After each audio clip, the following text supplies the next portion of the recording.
basically, the idea came from observing that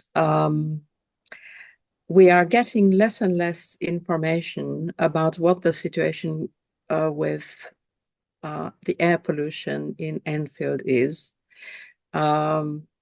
This is partly because some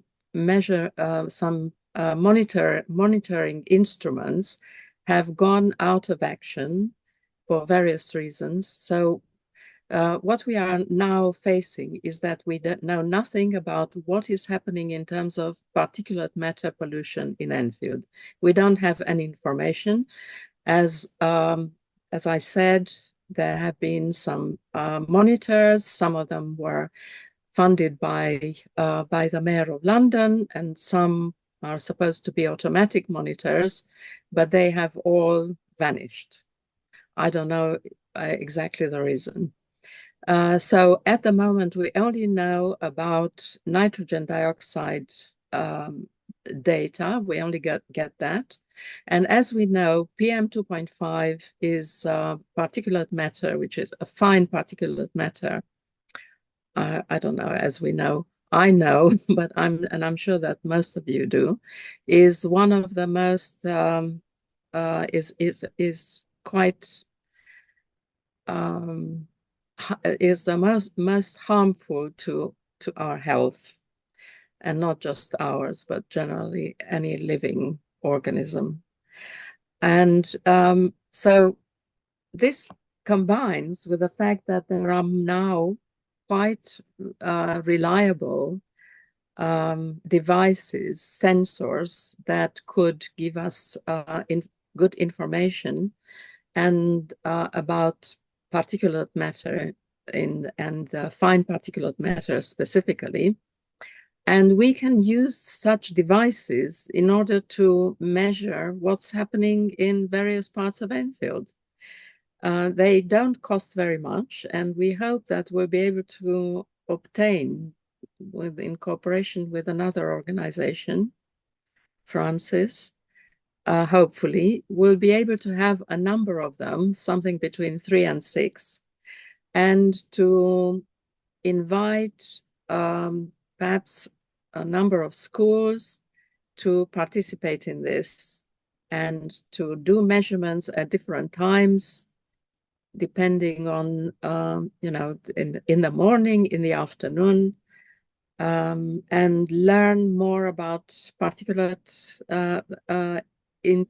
especially around schools. So that's very, very important. In playgrounds, it can be also measured inside the schools or outside, and that will help us to get a better understanding, but also will help children in schools to understand more about air pollution. And I'm quite sure that to influence parents is the best way, talking to children, and children will pass it on in very effective ways to parents, as I'm sure you probably know. Yeah, absolutely. I think that is fully compatible with a climate action plan. I suppose one thing, and that's something that we see schools have a lot of success with, is engaging young people in the process. So as opposed to it just being something that involves the staff members, getting students involved in coming up with ideas for actions that should be on the plan, and then implementing those actions. That could definitely align with the climate action plan.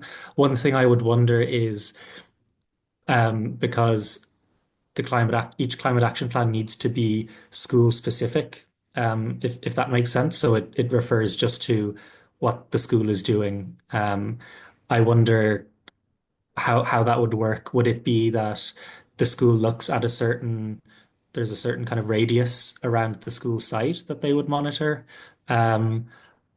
Maybe something to do with that, to do with the air quality there. I know there's some initiatives, for example, where schools can get funding for planting trees on their site. So maybe it could lead to that, a follow-up action. They're just some initial thoughts. Yes, definitely measure. And I think it's very important because different areas have different issues of air pollution. So if they are nearer to a major road, or if they are nearer to a park, they will get different measurements. So or if they measure at the entrance of the school, where probably it's by a road, depending on how busy that road is. We know that some roads can be busier. Roads near schools can be very busy in the morning and in the afternoon, when a lot of parents prefer to pick up children in cars. And so all these things will be very individual to the school. And yeah, that's definitely would be sitting well with the plan, with your plan. And I think the measurements should be at the entrance of the school and also in the playground, or where children go outside in if there's a playing field or whatever, where they go outside.